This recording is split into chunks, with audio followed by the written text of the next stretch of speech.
এখন ফেব্রুয়ারির মাঝামাঝি সময় চলে এসেছে। গরমের হাওয়া প্রায় পড়তে শুরুই করে দিয়েছে এবং যে সূর্যের তাপোত্তাপ তাও অনেকটাই বৃদ্ধি পেয়েছে। শীত প্রায় যায়। এই মুহূর্তে কিন্তু গাছেদের রিপোর্টিং করা খুবই প্রয়োজন। তাই জন্য আমি আমার কাজ শুরু করে দিয়েছি। আপনারাও যে সমস্ত গাছগুলোকে প্রায় 1 থেকে 2 বছর আগে বসিয়েছেন, যাদের রুট বাউন্ডিং হয়ে গেছে এবং যারা এতদিন শীত ঘুমে ছিল, সেই সমস্ত গাছগুলো, অর্থাৎ যে সমস্ত গাছগুলো গরমের সময় ফুল দেবে, সেই সমস্ত গাছগুলোকে রিপোর্টিং করতে শুরু করুন। হ্যাঁ, এটাই বেস্ট সময়। এই সময় যদি আপনি রিপোর্টিং করেন তাহলে মার্চ কিংবা মার্চের মাঝামাঝি থেকেই গাছে অঝরে ফুল আসতে শুরু করে দেবে। গাছের হেলথ কন্ডিশন ভালো থাকবে এবং গাছে যে ফল আসার যে ক্ষমতা সেটা অনেকাংশে বৃদ্ধি পাবে। তাই জন্য আপনারা এই রিপোর্টিংয়ের কাজ শুরু করে দিন। এবারে একটি কথা ভালো করে মাথায় রাখবেন, এই রিপোর্টিং করতে কিন্তু গাছের মাটিটি খুবই ভালো হওয়া প্রয়োজন। এই মাটিটি গাছের বাড়বৃদ্ধি, গাছের শক্তি, গাছের শরীর, এই সব কিছুই কিন্তু মাটির উপরে নির্ভর করে থাকবে। তাই জন্য আপনারা ভালো ভার্মি কম্পোস্ট কিংবা গোবর সার সংগ্রহ করুন নার্সারি থেকে কিংবা বাজার থেকে। পরিমাণটা আমি বলে দিচ্ছি কিভাবে ব্যবহার করতে হবে।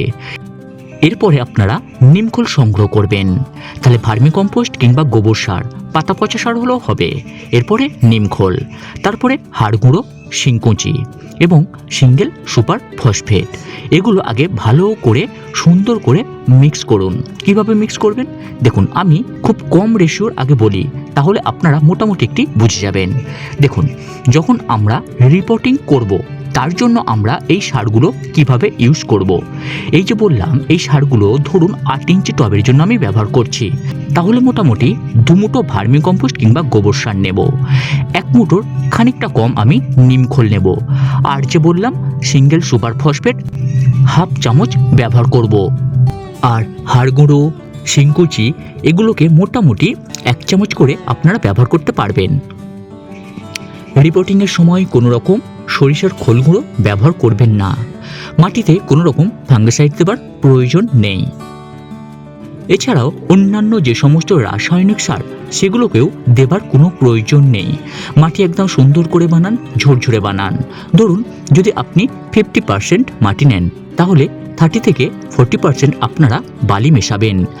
তাহলে কি হবে, ওয়েল ড্রেনেজ হবে এবং সারগুলো মাটির সাথে সুন্দর করে মিশে গিয়ে গাছে সুন্দর একটি খাবার দেবে। আর এই আমার মতোই গাছগুলোকে রিপোর্টিং করে করে আপনারা মোটামুটি 4 থেকে 5 দিন ছায়াযুক্ত জায়গায় রাখবেন। যখন রিপোর্টিং করবেন তখন আপনি গাছের টবে পরিপূর্ণভাবে জল দেবেন। 2 বারে জল দেবেন, একবারে না। প্রথমবারে জল দিয়ে টেনে গেলে পরের বারে আবার জল দেবেন পরিপূর্ণভাবে। এরপরে কিন্তু 5 থেকে 6 দিন আর জল দেবার প্রয়োজন নেই। 4 থেকে 5 দিন পরে আপনি গাছগুলোকে সামান্য রোদে দেবেন। তারপরে আপনারা ফুল সানলাইটে দিতে পারবেন, কোনো রকম অসুবিধা হবে না। দেখবেন ছোট্ট ছোট্ট মুকুল বের হবে, গাছে ফুল আসবে, কুঁড়ি আসবে, গাছের হেলথ কন্ডিশন খুব ভালো থাকবে। আর যদি আপনারা রিপোর্টিং না করেন এই সময়, তাহলে কি প্রবলেমে পড়তে পারেন। অনেক প্রবলেম হয়।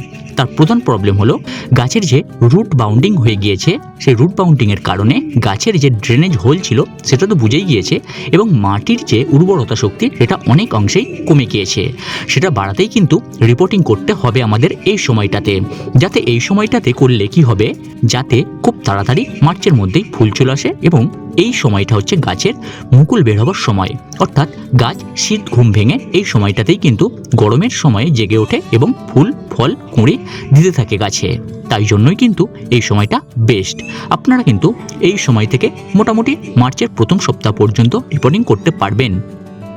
তো একটি সাধারণ আইডিয়া দিলাম এবং আমি গাছগুলোকে রিপোর্টিং করছি, তাই জন্য এখন একটু আমি ব্যস্তই আছি, তাই রেগুলার ভিডিও দিতে পারছি না। আপনারা নানান প্রশ্ন করতে পারেন রিপোর্টিং নিয়ে, মাটি নিয়ে যে কোনো প্রশ্ন করতে পারেন, তাহলে আমি আপনাদের সমস্যার সমাধান করতে পারবো কমেন্টের মাধ্যম দিয়ে। তাহলে আজকের ভিডিওটি আমি এখানেই শেষ করলাম।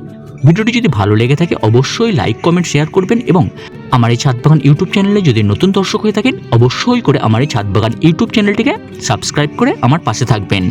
আর অনেক নতুন নতুন টিপস নিয়ে আমার এই চ্যানেলে অনেক ভিডিও আসতে চলেছে, তাই জন্য চ্যানেলটিকে সাবস্ক্রাইব করে বেল নোটিফিকেশন আইকনটি অন করে রাখুন, যাতে ভিডিও ছাড়া মাত্রই আপনার কাছে পৌঁছে যেতে পারে এবং আপনি ভিডিওটি দেখে আপনার বাগানেও পরিচর্যা করতে পারেন।